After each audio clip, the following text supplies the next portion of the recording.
어, 지난주에는 베드로가 예수님을 3번이나 부인하고 통곡했던 이야기였습니다.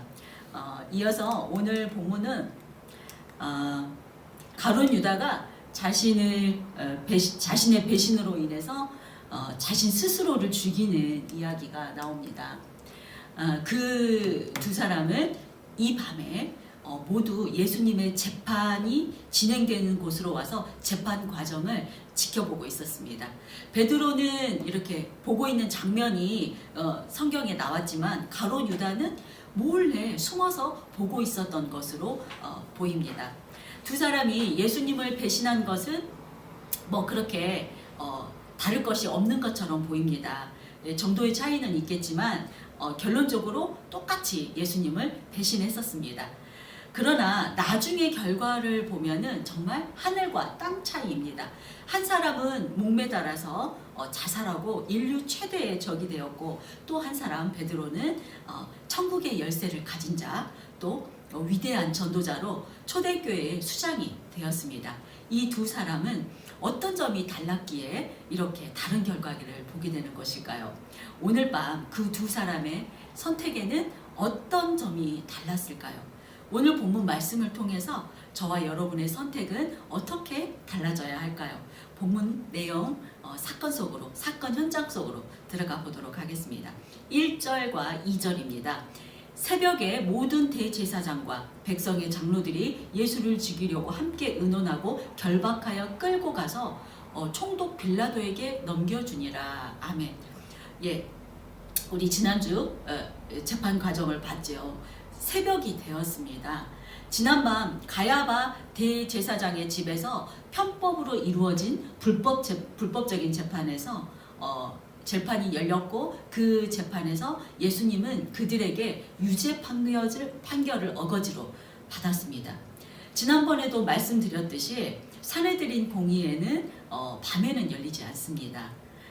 그리고 사형제도도 이틀이라는 시간이 필요했지요. 그렇지만 그들은 밤에 사내들인 공의회 재판을 열고 그 밤에 바로 사형이라는 유죄 판결을 내렸습니다. 그렇기에 그들은 다시 새벽에 함께 다시 의논합니다. 구색을 맞추기 위해서 날이 이렇게 밝아져 올 때 공식적인 절차를 밟고 있는 것입니다. 그리고 유죄라는 판결을 다시 한번 이렇게 내립니다. 함께 의논하다가 그 이야기입니다. 예. 그리고 예수님의 제목은 뭐냐면 바로 신성모독죄입니다. 예. 유대인들에게 그 어떤 사형권은 없었습니다. 생사여탈권은 없었지만 그들만의 종교 재판을 통해서 간음한 여인을 돌로 쳐 죽이는 것과 신성모독죄를 범한 사람은 돌로 쳐서 죽일 수는 있었습니다. 그러나 이 대제사장들과 장로들은 예수님이 이방인들이 죽는 것과 같은 잔인하고 확실한 사형법이 적용되기를 바랬던 것 같습니다. 그렇게 예수님은 그들에게 죄인이 되어서 그 로마 총독의 앞에 다시 빌라도에게 넘겨짐으로 사형이라는 어떤 유죄를 다시 받기를 원했던 것 같습니다. 그래서 총독 빌라도에게 지금 넘겨지고 있는 상황입니다. 그때 몰래 숨어서 예수님의 재판을 보고 있었던 가룟 유다가 등장합니다. 3절과 3절입니다. 3절과 4절입니다. 그때 예수를 판 유다가 그의 정죄됨을 보고 스스로 뉘우쳐 은 30을 대제사장들과 장로들에게 도로 갖다 주며 이르되 내가 무죄한 피를 팔고 죄를 범하였도다 하니 그들이 이르되 이것이 우리에게 무슨 상관이냐, 내가 당하라 하거늘. 아멘. 공의회에서 예수님을 사형시키기로 결정을 내리자 유다의 마음에 갑자기 변화가 찾아왔습니다. 자신이 한 일이 너무나 엄청난 일이었다는 것을 깨닫게 되고 아차 싶은 것입니다. 그렇기에 자신의 잘못을 다시 되돌리려고 합니다. 그래서 자기가 받은 은 30냥을 가지고 다시 그들에게 되돌려 주려 간 것입니다. 그리고 그들에게 말합니다. 예수님은 죄가 없다. 내가 무고한 피를 팔았다. 내가 죄를 범하였다고 말합니다. 그리고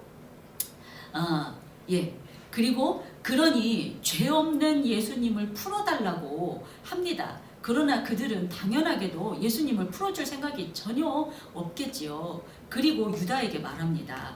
죄를 받아야 한다면 네 혼자 알아서 감당해라. 예, 이 본문의 내용입니다. 예, 그렇지만 이미 때는 늦은 후였습니다. 여기서 잠깐 우리가 유다의 마음을 짐작해 보려고 합니다. 유다는 자신이 예수님을 팔았는데 예수님께서 사형당할 위기에 처하게 되니 당황해서 갑자기 마음을 바꾼 것입니다. 이렇게 쉽게 마음을 바꿀 거였으면 왜 예수님을 배반했을까요? 차라리 예수님을 배반하지 말지. 아마도 가룟 유다는 예수님께서 이스라엘을 로마의 치하로부터, 식민지로부터 해방시켜 주실 분이라 이게 굳건하게 믿고 있었기 때문에 다윗 시대와 같은 이스라엘의 새로운 영광을 꿈꿨을 것이라고 생각이 됩니다.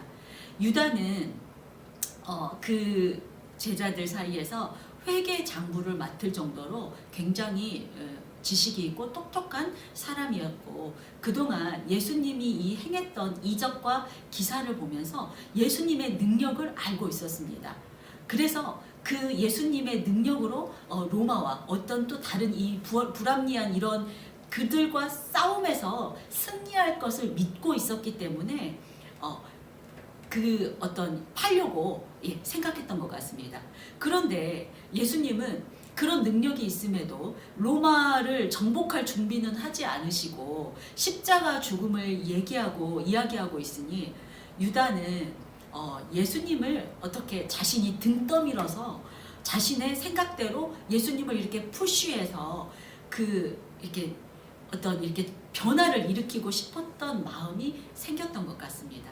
그래서 유다는 예수님이 이렇게 잡혀가게 되면은 어쩔 수 없이 예수님은 하늘의 천사 군단을 이렇게 불러서 그 능력을 행하지 않을까 하는 마음이 있었을 것으로 짐작이 되어집니다. 그래서 가룟 유다는 자신이 생각하는 자신의 최선의 방법으로 예수님을 팔아서 그들이 예수님을 데려가도록 했을 것입니다. 그렇기에 재판이 진행되어지는 과정을 몰래 숨어서 이렇게 주시하고 있었던 것입니다. 그런데 자신이 생각했던 것과는 달리 예수님이 사형당할 위기에 몰립니다. 그래서 가룟 유다는 그제서야 자신이 그동안 알고 있던 사람 중에 자신이 가장 최고로 여기는 완전 무결하고 흠없는 의인이 무고하게 죽음으로 밀어넣었다는 사실이 자신이 그렇게 했다는 사실을 깨닫게 됩니다. 그래서 당황하게 되고 후회해서 마음을 바꾸고 다시 되돌리고 싶었던 마음입니다. 그래서 대제사장들을 다시 찾아가게 된 것이지요. 여기서 우리가 한 가지 짚고 넘어가야 할 것이 있습니다. 하나님의 역사를 개인의 힘으로, 자신의 힘으로 바꾸려고 할 때 가롯 유다와 같이 엄청난 이런 오류를 범하게 된다는 것입니다. 하나님의 역사는 하나님의 뜻대로 이루어지도록 우리의 할 일은 그저 하나님의 앞에서 순종만 하면 되는 줄 믿으시기 바랍니다. 네, 아멘입니다. 5절입니다.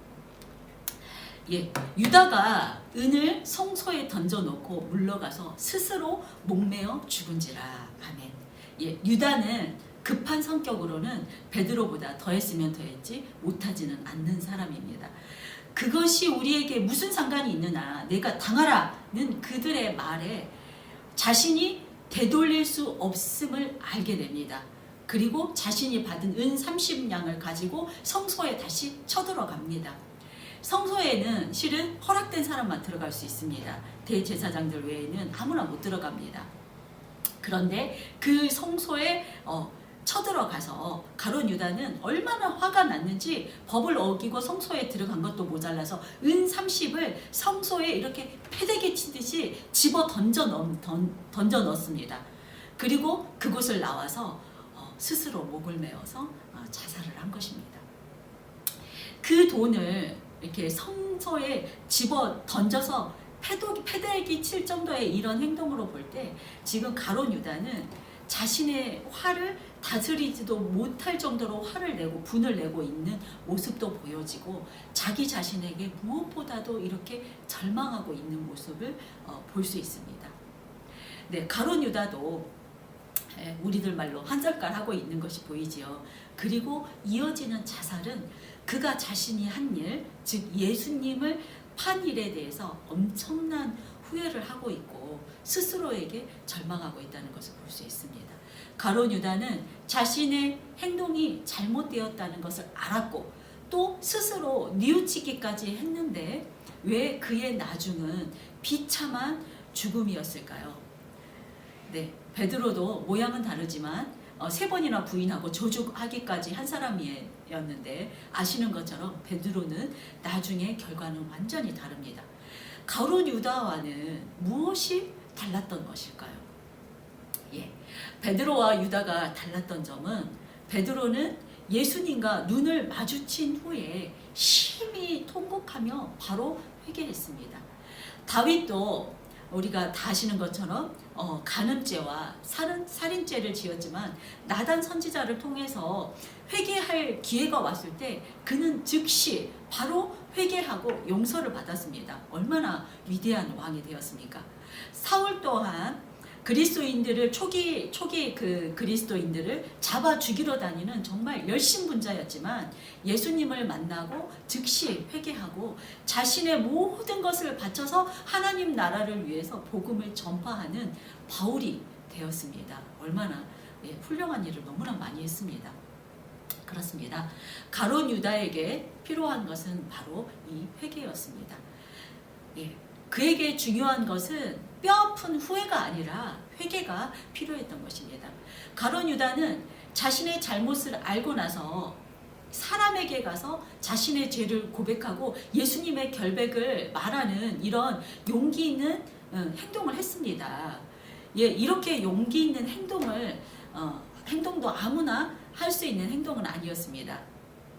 그렇지만 그보다 더 중요했던 것은 하나님 앞에서의 자신의 죄의 고백과 회개가 필요했습니다.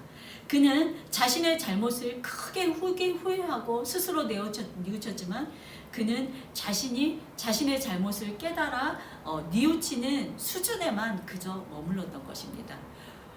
회개로까지는 이어지지 못했습니다. 그것이 바로 그의 잘못된 오류입니다. 그의 결국에 자살로 이어졌던 것을 보면 알 수 있지요.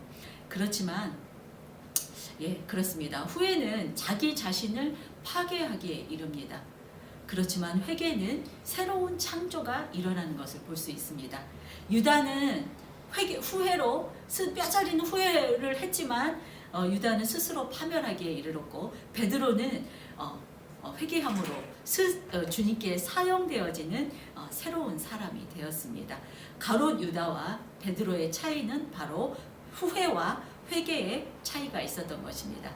만약 가룟 유다가 하나님 앞에서 진정한 회개를 하였었다면 이후에 가룟 유다의 이야기는 아마 성경에 다르게 기록되었을 것입니다. 그런데 우리는 여기서 한 가지 의문이 들지요. 그런데요, 하나님은 공의로우신 분이잖아요. 누구에게나 다 공평합니다. 그런데 누구에게는 회개할 기회를 주고 또 누구에는 회개할 기회를 주지 않으시는 분인가요? 이렇게 물어볼 수 있습니다. 하나님은 공의로우신 분이기 때문에 당연히 아닙니다. 하나님은 우리 모두가 구원받기를 바라십니다. 가룟 유다에게도 동일하게 회개할 기회를 주셨습니다. 저희 설교 1월 14일자 성만찬 제정에서 다룬 적이 있습니다. 제자들과 만찬의 자리에서 예수님께서는 제자 중 한 사람이 나를 팔리라고 밝히셨습니다. 근데 그 팔리오리라는 그 시제가 미래 시제였습니다. 미래 시제였기에 아직 정확하게 정해진 미래가 아니었습니다. 가룟 유다가 예수님의 이 말을 듣고 깨달아서 다시 회개하고 돌아오기를 바라는 마음이 계셨던 것입니다. 가룟 유다가 아니더라도 하나님의 말씀은 반드시 성취될 것이기 때문에 다시 회개하고 돌아오라는 그 마음이 너무나 안타까운 마음이 계셨던 것입니다. 예, 그때 예수님과 같은 자리에 있어서 같은 그릇에 손을 넣는 자가 나를 배반하리라 이렇게 말씀하셨지요. 그 당시에 실은 그 자리에 가룟 유다만이 그 그릇에 손을 넣은 것이 아니라 그 자리에 있던 모든 제자들이 그 그릇에 손을 넣어서 음식을 먹었습니다. 그리고 다른 제자들도 모두 베드로와 함께 예수님을 배반하고 버리고 도망갔었습니다. 예, 그렇지만 예수님은 가룟 유다와 또 다른 제자들 모두에게 동일하게 회개할 기회를 주셨습니다. 하지만 가룟 유다만 회개하지 못했고 다른 제자들은 모두 회개하고 결국에는 예수님께로 돌아왔었기 때문에 그들의 이야기는 가룟 유다와는 다르게 성경에 기록되어 있습니다. 예, 가룟 유다의 문제점이 무엇이었을까요? 예, 가룟 유다의 선택은 이것밖에 없었을까요? 그는 자신의 잘못을 깨달았고 스스로 뉘우쳤고 자신의 잘못을 바로잡기 위해 과감한 행동력도 보였습니다. 예, 우리들 중에는 자신의 잘못을 알게 되더라도 깨닫게 되더라도 그것을 교정하기 위해서 행동으로 옮기는 사람은 그리 많지 않은 사람입니다. 예, 그렇게 보면은 가룟 유다는 굉장히 똑똑하고 영민하고 행동력도 있는 아주 훌륭한 사람이었고 그는 또 이스라엘의 독립을 꿈꾸던 사람이었을 것입니다. 그런데도 그는 베드로의 통곡을 보지 못했을까요? 또 그는 베드로와 같은 선택은 할 수 없었을까 하는 의문이 들었습니다. 예, 예수님은 그 어떠한 잘못에도 70번씩 7번까지라도 모두 용서하라고 하셨습니다. 이 말의 의미는 예수님께서 우리가 그렇게 많이 죄를 범해도 많이 그렇게 용서받을 것이라는 뜻과 같습니다. 예, 그래서 우리는 모두 다 지금 용서를 받고 있지요.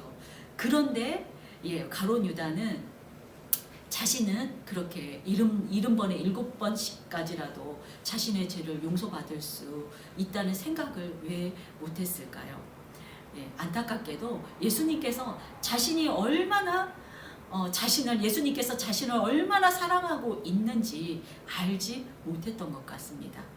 그렇기에 자신의 죄가 깨달아졌지만 회개까지는 이어지지 않았던 것 같습니다. 그리고 또 한 가지의 잘못은 그는 자신이 맹신하고 있던 어떤 세상적인 가치관에서 벗어나지 못하고 죄 안에 자신을 가두고 있었던 것입니다. 저와 여러분도 가룟 유다와 같으면 이렇게 됩니다. 그렇게 되면 안 되겠지요. 자신이 갖고 있는 세상의 가치관에 갇혀서 예수님의 한량없는 사랑을 알지 못하게 된다면 자신을 향한 후회와 절망으로 결국은 자신을 향한 파괴만 남아 있을 수밖에 없습니다.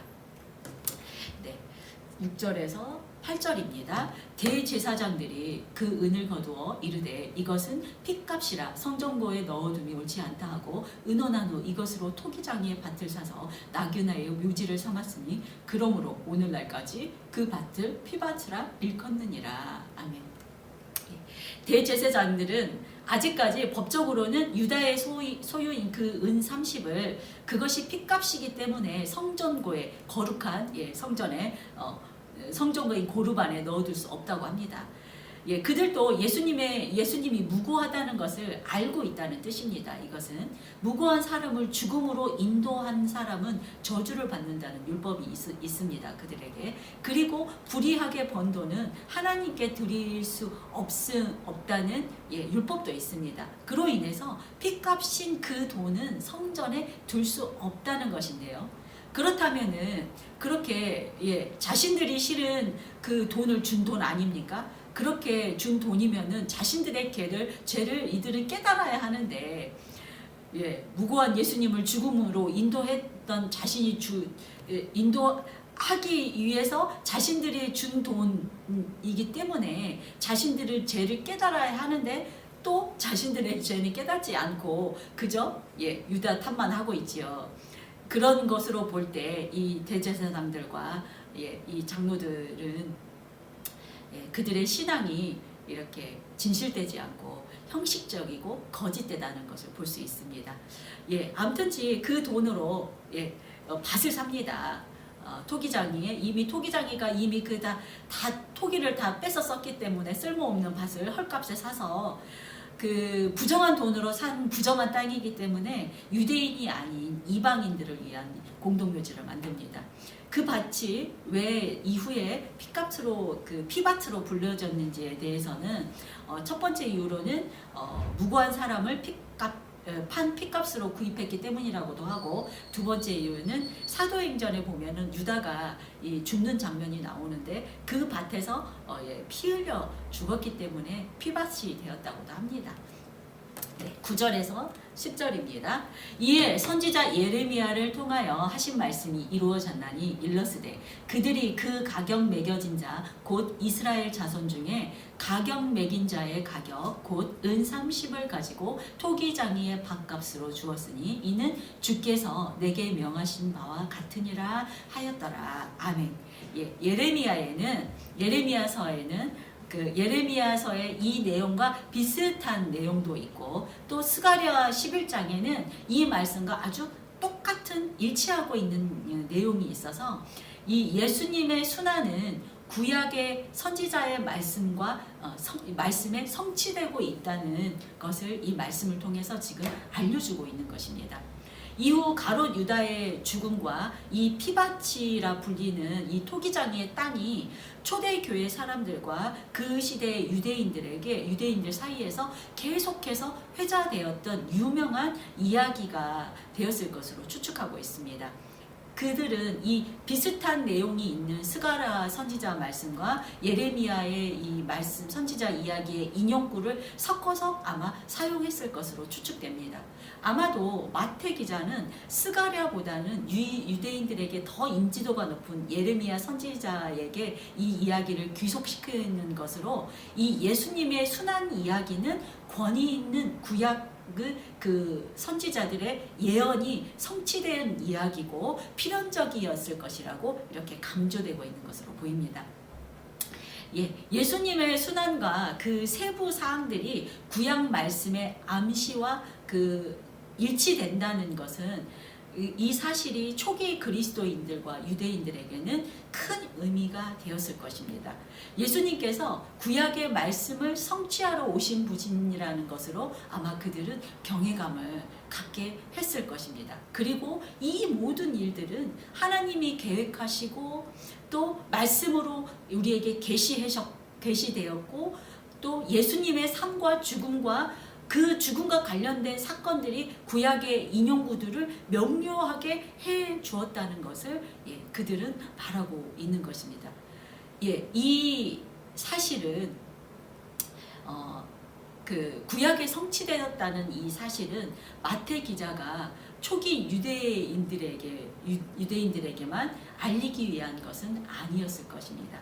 지금 저와 여러분에게도 예수님은 바로 구약의 성취였다는 것을 말하고 싶은 것입니다.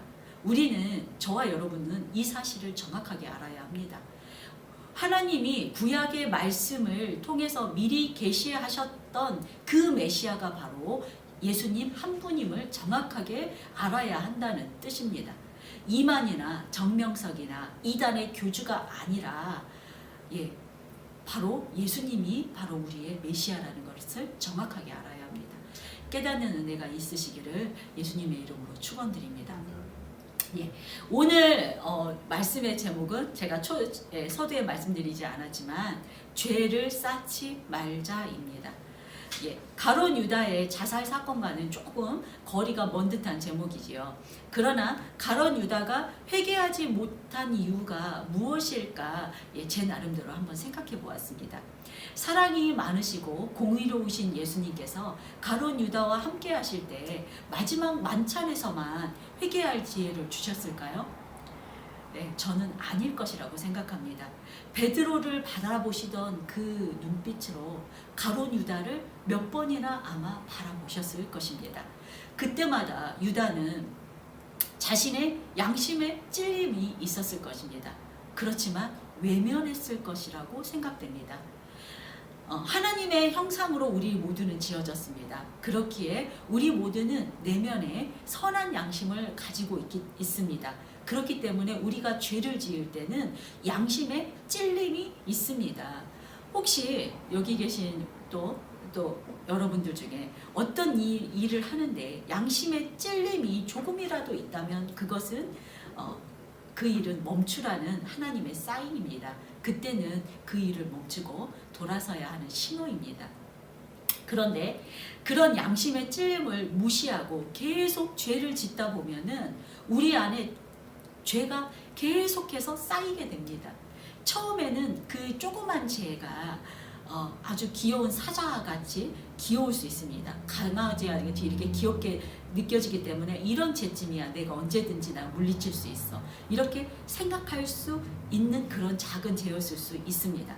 그렇지만 그 양심의 찔림을 계속 이렇게 무시하고 방치하게 되고 연속해서 같은 죄를 계속 짓다 보면은 그 죄가 계속 자라나서 큰 숫사자와 같은 이 죄가 큰 맹수와 같은 그런 큰 덩치가 불려지게 되는 것입니다.